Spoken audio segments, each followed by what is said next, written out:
Irmãos, eu queria que você pudesse abrir comigo, lá em Mateus capítulo 6, versículo 33.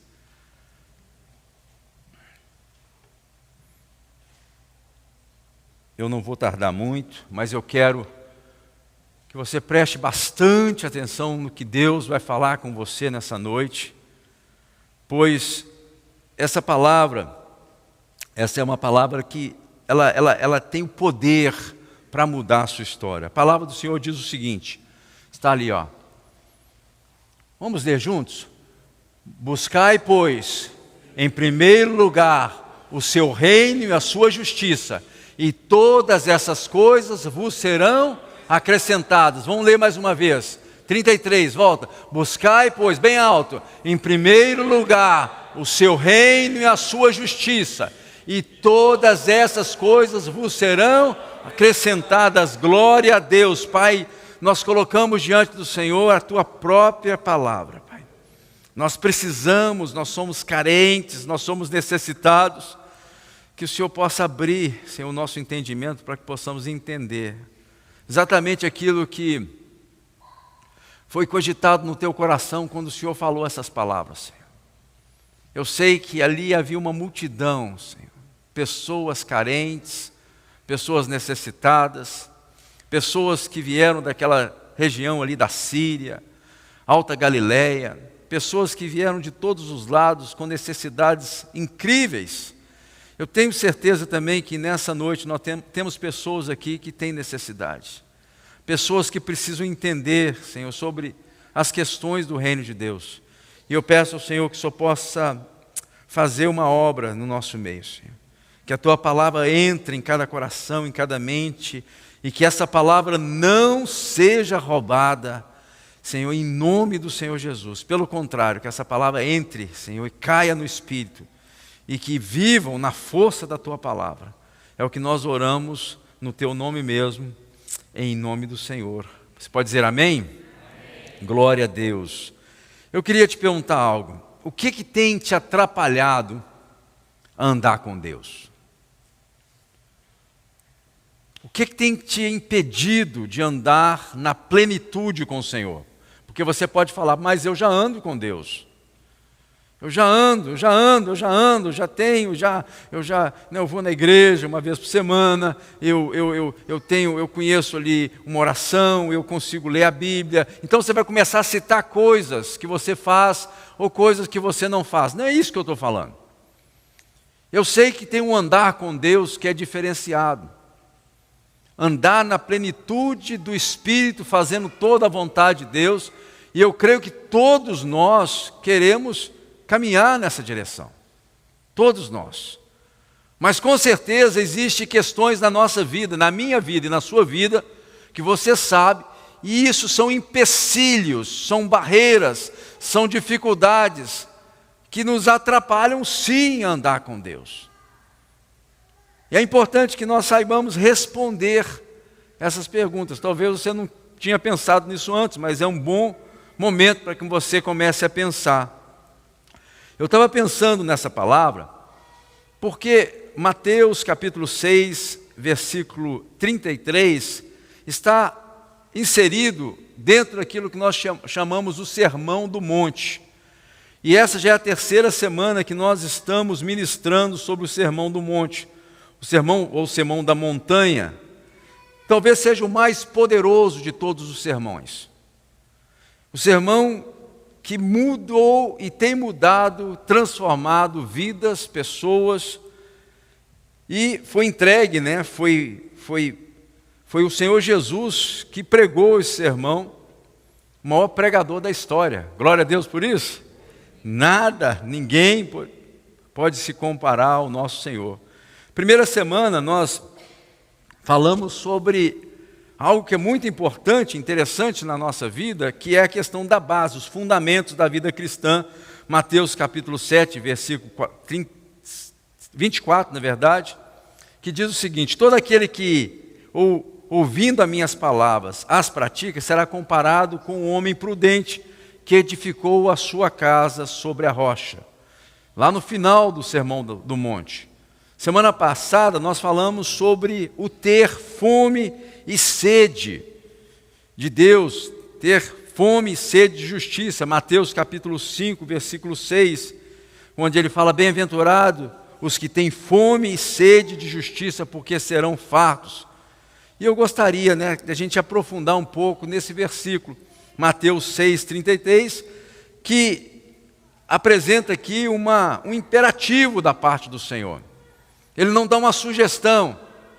De repente você deve buscar Deus, de repente você deve buscar o reino de Deus, a sua justiça, seria uma boa para a sua vida. Não é isso que Deus está falando aqui. O Senhor Jesus é bem claro: buscai. Então Ele dá uma direção para nós. E eu tenho certeza que Deus, o Senhor, Ele não colocaria na palavra dEle uma direção tão precisa, tão clara, se se não fosse possível para nós, de fato, buscar o reino de Deus, mesmo com todos os empecilhos, mesmo com todas as dificuldades, mesmo com tudo isso que muitas vezes vem nos desanimar, vem nos tirar do caminho do Senhor. Eu me lembro daquela palavra que o Senhor deixa ao povo de Israel, onde Ele fala assim: hoje você está diante de vós a vida e a morte, a bênção e a maldição. Escolhe, pois, a vida para que viva, não somente você, mas também a sua descendência. Ou seja, tem uma escolha nisso, tem um buscar, tem um dispor para que nós queiramos, de fato, fazer isso que Deus está nos chamando para fazer. Ou seja, isso não vai acontecer se nós não, de fato, entendemos essa verdade. Esse sermão, ele é composto de 3 capítulos, são 111 versículos. Você vai enxergar aqui no primeiro capítulo 48 versículos, no segundo 34, e no terceiro capítulo, que é o capítulo 7, 29. Somar tudo dá 111 versículos. Deus falando de uma forma tão poderosa, tão clara, para que nós possamos, de fato, entender os princípios do reino de Deus. E é isso que o Senhor Deus comunica com aquele povo ali. E é importante a gente entender que Jesus, Ele não estava pregando para um povo rico. Jesus não estava pregando para teólogos, para pessoas que estavam ali, talvez ali, questionando aquilo que Ele estava pregando. Não, Jesus estava pregando para um povo pobre, um povo que estava sofrendo. Jesus estava pregando nos lugares mais pobres de Israel, um povo que estava sendo dominado por outra nação. E ali, a palavra do Senhor nos ensina, no capítulo 4, que o Senhor Jesus ia curando os enfermos. E quando você cura enfermo, o que acontece, gente? Vem mais enfermo. Quando você cura um paralítico, o que acontece? Vem mais paralítico. É isso que acontece. E a palavra do Senhor diz que aqueles que estavam ouvindo Jesus eram todos aqueles lunáticos, paralíticos, gente que estava ali, com todo tipo de enfermidade, todo tipo de doença. Então, quando o Senhor Jesus curava essas pessoas, a fama de Jesus se espalhava por toda a Galileia, a Síria, que é ali do lado, Líbano, tudo ali, países vizinhos, O outro lado das 10 cidades, aquela fama de Jesus começou a ser anunciada naquelas cidades. E o que acontecia vinha mais lunático, vinha mais paralítico, vinha mais gente necessitada, vinha todo tipo de gente. E esse povo foi o povo que estava ali, era o público que estava ali para que o Senhor pudesse pregar esse sermão. E aí o que acontece? Você vai ver claramente 2 coisas acontecendo aqui, que é importante que a gente... É um tema grande, extenso, mas o que Jesus faz, em primeiro lugar, Ele começa a introduzir os valores do reino de Deus. Se tem uma coisa que é importante para mim, uma coisa que é importante para você, para a sua casa, e não tem como você que creu no Senhor Jesus, não tem como falar que nós cremos no Senhor e nós não vivemos os valores do reino de Deus. Então Ele vem nesse sermão da montanha justamente para estabelecer os valores do reino. Todo reino tem um rei, amém, igreja? Quem que é o nosso rei? Jesus. E com o reino você tem o domínio. ou seja, ter o lugar de atuação desse reino. E onde é o lugar de atuação do reino? É os nossos corações. É onde Deus entra, onde Deus começa a fazer a obra dele. E isso se manifesta na cidade, se manifesta na família, se manifesta no país. Nós estamos vendo uma sociedade inteira se perdendo porque arrancaram os valores do reino de Deus das suas vidas e a consequência está vindo de uma forma muito intensa e muito rápida. Mas Jesus vem justamente para estabelecer a esse público, né, essas pessoas que estavam ali, os valores do reino de Deus, e ele vem quebrando paradigmas. O que é quebrar paradigmas? São modelos antigos que eram estabelecidos pela mente humana, pois a palavra de Deus nunca muda, mas o homem tem diferentes interpretações, o homem começa a ver as coisas diferentemente, e ali esse povo todo atrapalhado, passando por tantas dificuldades, um povo opresso, um povo que está sendo dominado por uma nação estrangeira, lembrando que Roma dominava sobre toda aquela região, eles não tinham soberania nem sobre a sua própria terra, eles pagavam impostos pesados, e eles ainda sofriam com tantas dificuldades no âmbito físico. Esse povo que o Senhor Jesus está pregando, e o Senhor vem para quebrar o paradigma, porque os modelos antigos pensavam que eles estavam ali, por quê? Porque eles mereciam, ou porque eles fizeram alguma coisa má, eles estavam ali pagando, como muita gente nos dias de hoje pensam assim, estou pagando aqui porque aconteceu talvez uma coisa na minha vida pregressa, então hoje eu estou pagando. São conceitos que são colocados na vida das pessoas, e as pessoas acostumam com essa vida miserável, com essa vida longe de Deus. Jesus vem para trazer os princípios do reino de Deus, para que as pessoas fossem valorizadas. E quando você vê o começo do discurso do monte, ele vem com verdades tremendas. Ele fala assim, bem-aventurados sois quando vocês chorarem, porque vocês serão consolados. Glória a Deus por isso. A palavra do Senhor fala assim, bem-aventurados vocês que são mansos, porque vocês vão herdar a terra. Bem-aventurados quando vocês tiverem fome e sede de justiça, porque vocês vão ser fartos. Bem-aventurados, ou seja, felizes os misericordiosos, porque vão alcançar misericórdia. Bem-aventurados vocês que são pacificadores, porque vocês vão reinar na terra. Ou seja, são princípios do reino de Deus. O Senhor vem, bem-aventurados perseguidos, porque vão mentir a respeito de vós, dizendo todas as coisas contra vós. E quando isso acontecer, bem-aventurados sois. A palavra do Senhor vem e fala assim, regozijai-vos, exultai, porque é grande o vosso galardão. Vê como é que o Senhor Jesus vem trabalhando para aquele povo que não tinha esperança, que não tinha, não olhava para o futuro e não via nada de bom. Ele vem para quebrar paradigmas, para mudar a história, para transformar pessoas. Glória a Deus por isso. O mesmo Jesus, ele continua falando com o povo. Aquele que está desesperançado, aquele que não tem força, não tem vigor, saiba que no Senhor todas as coisas são possíveis. Glória a Deus por isso. Não há nada que é difícil demais para o seu Deus. Não há nada que fica, que é complicado demais, porque Ele é o Criador dos céus e da terra. E aquilo que parece difícil para o homem, é possível para Deus. E essa convicção deve estar permeando o nosso coração, deve fazer parte da nossa história. E ele vem trazendo justamente essa esperança. Aquelas pessoas que estavam desesperançadas, aquelas pessoas que não tinham força, aquelas pessoas que estavam completamente sem força mais, porque estavam dominados.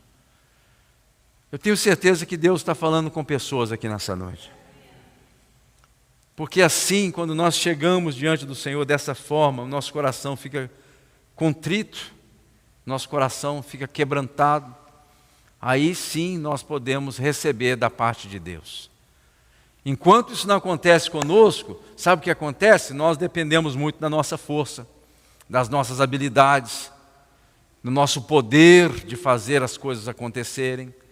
E aí, quando nós fazemos dessa forma, aí nós não damos glória e honra ao Senhor, nós chamamos a glória e a honra para nós mesmos. E a palavra do Senhor fala que o Senhor, Ele resiste ao soberbo. Mas o Senhor dá o quê? Graça ao humilde. O Senhor trabalha com gente humilde. O Senhor trabalha com gente que tem coração ensinável. O Senhor trabalha com pessoas que se deixam ser cuidadas. O Senhor trabalha com gente que ouve a voz de Deus. Tem gente aqui que o Senhor está trabalhando com ela nessa noite. Quero te dizer em nome de Jesus, não perca a esperança. Não perca a esperança, porque nós temos um Deus Todo-Poderoso que vela, um Deus Todo-Poderoso que está olhando, que está vendo a situação. A palavra de Deus ensina que nada passa despercebido diante dos olhos daquele que vê todas as coisas. Então, Deus está no controle, glória a Deus por isso. E Deus vem chamar um homem para a responsabilidade. Ele fala, buscai. Ele traz um imperativo, é sua responsabilidade. E toda vez que Deus nos coloca essa responsabilidade sobre nós, Ele também vem juntamente e agrega valor, gente. Toda vez, é assim, é fácil da gente entender isso. Quando você, que é patrão e você vai dar responsabilidade para alguém, né? Ou seja, você vai contratar alguém, você vai fazer, você precisa disso, disso, disso. O que você está dando para essa pessoa? Responsabilidade. Só que essa responsabilidade vai custar alguma coisa, financeiramente falando. Ou seja, vai agregar valor. Nas coisas espirituais a mesma coisa. Deus vem chamando a responsabilidade e Deus fala assim, você tem valor, você é valoroso. Né? Aquelas pessoas estavam pensando que eles não tinham valor nenhum. E aí vem o discurso do Senhor Jesus que chama a nossa atenção, fala assim, vós sois o sal da terra, vós sois a luz do mundo. Ou seja, vê a linguagem de Jesus para aquelas pessoas que estavam ali, os lunáticos, os paraplégicos, as pessoas que não tinham força nem vigor, o Senhor vem levantando eles e dizendo, vocês são preciosos, vocês são valorosos, né? Vocês são o sal da terra. Vocês são a luz do mundo. Não se edifica uma cidade, né, no monte para escondê-la. Pelo contrário, vocês estão aí para serem vistos. Glória a Deus por isso. Essa é a palavra, ou seja, o reino de Deus, ele vem, ao mesmo tempo que o Senhor vem estabelecendo os princípios do reino de Deus, ao mesmo tempo ele vem chamando o homem a responsabilidade de ser protagonista, para que o homem possa fazer aquilo que Deus chamou para fazer. E não ficar andando, né, do lado, pensando que a gente só pode observar aquilo que está sendo feito. Não, pelo contrário. Deus nos chamou para andar na frente, para fazer a vontade dEle. E aí Ele vem com essa palavra e fala assim, ó, vocês são sal da terra.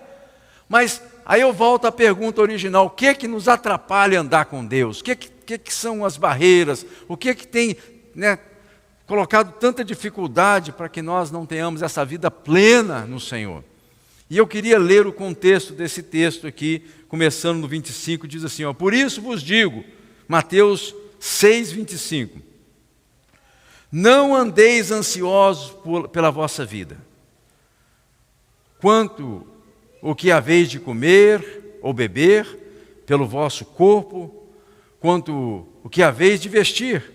Não é a vida mais do que o alimento e o corpo mais do que as vestes? 26. Observai as aves do céu, não semeiam, não colhem, não ajuntam em celeiro, contudo, o vosso Pai Celeste as sustenta. Porventura não valeis vós, né, falando a eles, muito mais do que as aves? Qual de vós, por ansioso que esteja, pode acrescentar um côvado, né, que vai dessa parte a essa parte, é uma medida no curso da vossa vida? Porque andeis ansiosos quanto ao vestiário? Considerai como crescem os lírios do campo, eles não trabalham nem fiam. Eu, contudo, vos afirmo que nem Salomão em toda a sua glória se vestiu como qualquer deles. Ora, se Deus veste assim as ervas do campo, que hoje existem e amanhã é lançada no forno, quanto mais a vós outros, homens de pequena fé? Portanto, não vos inquieteis, dizendo, que comeremos? Que beberemos? Ou como vestiremos?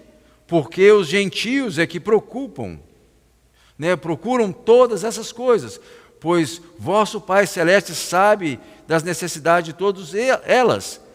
33, buscai, pois, em primeiro lugar o seu reino e a sua justiça, e todas essas coisas, tudo isso que ele falou anteriormente, vos serão acrescentadas. Sabe o que é a grande dificuldade nossa? Que nós pegamos esse versículo e nós trocamos ele. Nós ficamos preocupados com as demais coisas, e o reino de Deus ele passa a ser somente um aditivo, algo que vai nos ajudar a buscar as coisas que deveriam ser acrescentadas pelo Senhor. A gente faz justamente o contrário. E a gente fica fazendo essas perguntas diariamente. O que é que nós vamos vestir? O que é que nós vamos comer? O que é que vai ser do nosso futuro? O que é que vai acontecer conosco? Eu não sei o que está passando, então por causa disso, se eu não saber, então eu vou ter que fazer. Então a palavra de Deus vem nos ensinando para que nós possamos confiar em Deus e ao mesmo tempo buscar o Senhor, que a palavra do Senhor nos traz a promessa que Ele ia acrescentar essas necessidades que todos nós temos. Isso aqui é uma chave que deve ser virada na nossa vida. Se a gente não entender isso, sabe o que vai acontecer? Nós vamos nos tornar ansiosos.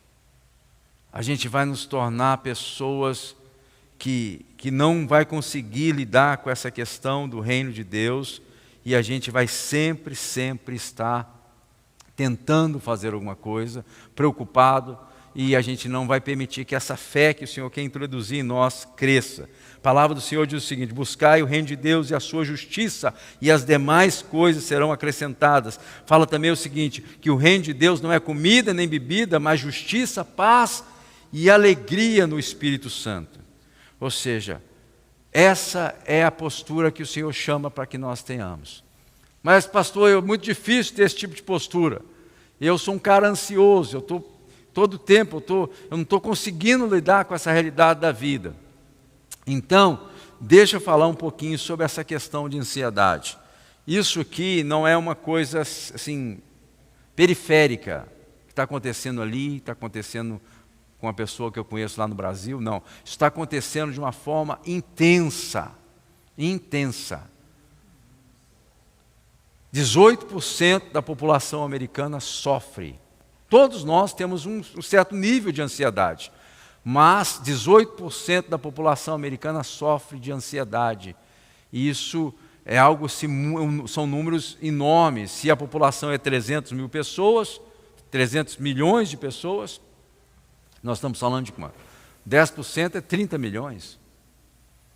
Estamos falando um número incrível de pessoas que hoje precisam ser medicadas porque não conseguem lidar com os desafios da vida, porque estão sofrendo com ansiedade. E é sério, assim, a gente vê, outro dia eu estava numa reunião, uma pessoa falou assim, eu tive um ataque de pânico. Eu achei interessante por causa da idade. E eu queria que você entendesse algumas coisas que é importante, né? Porque de repente você está sofrendo com esse tipo de coisa e você não sabe. Queria, né, que você soubesse algumas questões, né? A gente não tem, vamos dizer assim, o treinamento necessário aqui para lidar com essas questões, mas tem coisas que é importante que nós saibamos, porque senão a gente confunde. Estava conversando com uma irmã outro dia, justamente isso, o nosso erro, porque são questões que acontecem no físico da pessoa, mas a palavra de Deus, e aí a gente pode falar, na autoridade da palavra do Senhor, nós somos um ser trino. Né? A palavra do Senhor diz que nós, né, temos um corpo, uma alma e um espírito. E não adianta a gente pensar e tratar somente a parte fisiológica da coisa, sem entender que nós temos uma mente, essa mente pensa. Nós temos emoções, nós precisamos cuidar das nossas emoções. E nós temos um espírito. E quando a gente só pensa de um jeito e a gente, né, de uma certa forma, a gente não dá atenção devida ao todo ser, a gente erra e erra feio. Né? A palavra ansiedade significa no grego sufocar. Tem muita gente sufocado e não sabe por quê. É porque está ansioso ou está começando a desenvolver a questão da ansiedade. Eu queria trazer alguns sintomas para você aqui, abrindo um parênteses a pregação, porque tem tudo a ver, né? Jesus trouxe o assunto. Não andeis ansiosos por coisa alguma. E olha o que acontece. Primeira coisa, se você tem uma respiração ofegante, falta de ar, né? Talvez você tenha palpitações, dores no peito, pode ser sintomas, tá? Que mais? Sensação de tremor, tensão muscular, de repente você está com os músculos tensos, pode ser sim sintomas, tontura, enjoo, vômito. Você anda irritado, você sofre com enxaqueca, boca seca, são sintomas, insônia, não consegue dormir, não sei o que é, não consigo dormir de forma nenhuma, preocupações excessivas, dificuldade em concentração, não consigo me concentrar, sempre pilhado, sempre ligado, né? Talvez você está sofrendo com isso, dificuldade de concentração, nervosismo, a pessoa só anda nervosa, conversa nervoso, ou seja, talvez você está sofrendo com esse tipo de coisa, né? Sensação que vai perder o controle, que algo vai acontecer de ruim na sua vida. Um desequilíbrio de pensamentos, ou seja, você não consegue organizar a sua mente, os seus pensamentos. Um suor frio, pode ser, sensação de estar sendo observado, sentir-se desconectado do ambiente que você está inserido. Tudo isso, gente, tudo isso, quer dizer que tudo isso é necessariamente sintomas, né, de sofrer da ansiedade, mas pode ser. E aí a gente começa a analisar a nossa vida, porque o Senhor Jesus vem tratando dessa situação de uma forma muito intensa, que nós temos essa responsabilidade agora de decidir que rumo que vai tomar a nossa vida. Se a gente se preocupa somente com as questões terrenas, somente com as questões desse mundo, existe a grande possibilidade, tá, a gente perder a fé. E se a gente perder a fé, a gente está numa situação muito complicada. Então, eu queria que a gente pudesse pensar, eu queria dar alguns exemplos para você, de pessoas da Bíblia, que eles focaram somente nas coisas aqui da terra. E o final dessas pessoas não foi tão bom assim. Paulo tem uma palavra que ele deixa lá em 1 Coríntios capítulo 15, que aqueles que se preocupam nas coisas desse mundo, somente nas coisas desse mundo, eles são os mais miseráveis entre os homens. Então a gente não pode cair nesse erro. Buscar em primeiro lugar, está falando da ordem cronológica da minha vida, da ordem de valores da minha vida. O que é primeiro? Primeiro é primeiro. Eu não posso colocar em segundo, em terceiro, eu não posso colocar, né, para fazer isso depois, eu preciso fazer isso agora. Então, queria que nós pensássemos juntos na vida de Saul e Davi. Interessante, né, porque você vê que os dois receberam a unção da parte de Deus. Os dois foram chamados pelo próprio Deus. Saul ele não caiu de paraquedas, foi o próprio Deus que chamou. Os dois foram ungidos pelo mesmo profeta, os dois receberam do mesmo azeite, da mesma unção, os dois. Só que um se preocupava só nas coisas aqui desse mundo e o outro se preocupava e anelava da presença de Deus. Fez toda a diferença. Enquanto Saul brigou pelo trono, matou pelo trono, e teve ciúme do trono, veio Davi e queria a presença de Deus. Teve uma luta com o seu filho, ele entregou o trono e foi embora. Olha o que ele escreveu no Salmo 27. O Senhor é minha luz e a minha salvação. A quem temerei? O Senhor é a fortaleza da minha vida. De quem terei medo? Quando os malfeitores me sobrevêm para me destruir, os meus opressores e inimigos, eles que tropeçam e caem. Ainda que um exército se acampe contra mim, não atemorizará o meu coração. Se entesourar contra mim a guerra, ainda assim estarei confiado. Uma coisa eu peço ao Senhor e a buscarei, que eu possa morar na casa do Senhor todos os dias da minha vida. Então tinha uma coisa que queimava no coração de Davi, é estar na presença de Deus. Buscai o Senhor em primeiro lugar e a sua justiça, e as demais coisas vos será acrescentada. Palavra de Deus, tá? Glória a Deus por isso. A gente vê o exemplo do livro de Ruth. O livro de Ruth é a história de 3 mulheres: Noemi, Orfa e Ruth. Noemi, uma viúva, né? Ela foi para um país por causa da fome, e aí, nesse país, ela perde o marido e ela perde 2 filhos. Duro isso, né? Sério, muito sério. E aí, quando ela já não tinha nada, ela resolveu voltar para sua terra, Israel. E aí ela leva 2 mulheres com ela, aquelas que foram casadas com seus filhos. Já não tinha filho, mas filhos mais, já tinham morrido, mas elas começaram a acompanhar Noemi, Orfa e Ruth. E aí ela falou com aquelas 2, melhor vocês voltarem para trás, eu já não tenho mais filho, não tem, já sou velha, vou para minha terra, você vai para sua casa, vai para sua família, eu vou para minha terra. E aí uma delas voltou, deu um beijo nela e voltou para os seus deuses, voltou para a sua terra, voltou lá, né, para a sua família. Mas aí tem a história de Ruth, e Ruth fala algo tremendo. Ruth 1,16 diz assim: disse, porém, Ruth, não me insista para que eu te deixe, e não me obrigue para que eu não te siga, porque aonde quer que fores, irei. Onde você repousar, repousarei. O teu povo será o teu povo, e o teu Deus será o meu Deus. Ou seja, o que ela quis dizer aqui? Eu vou andar na fidelidade, eu vou buscar o seu Deus, eu vou buscar, né, eu vou andar com você. Ela não virou as costas. Ou seja, muita gente prefere fazer o que mais conveniente no momento. Agora tem gente que bate o pé e fala assim: eu vou andar com Deus.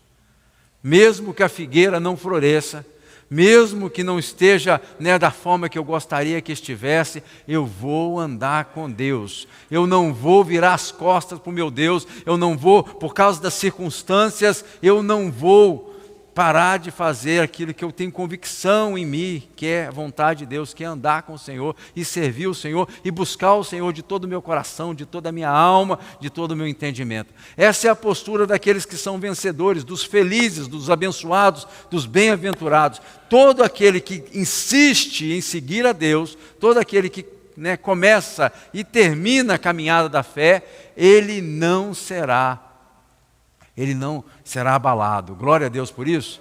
Mas se você começa com Deus e olha as circunstâncias, e olha o que está acontecendo, e permite que a ansiedade venha tomar conta do teu coração, e você tira os seus olhos do autor e consumador da nossa fé, que é Cristo Jesus, e começa a colocar o seu olhar nas circunstâncias da vida, porque todos nós passamos por desafios.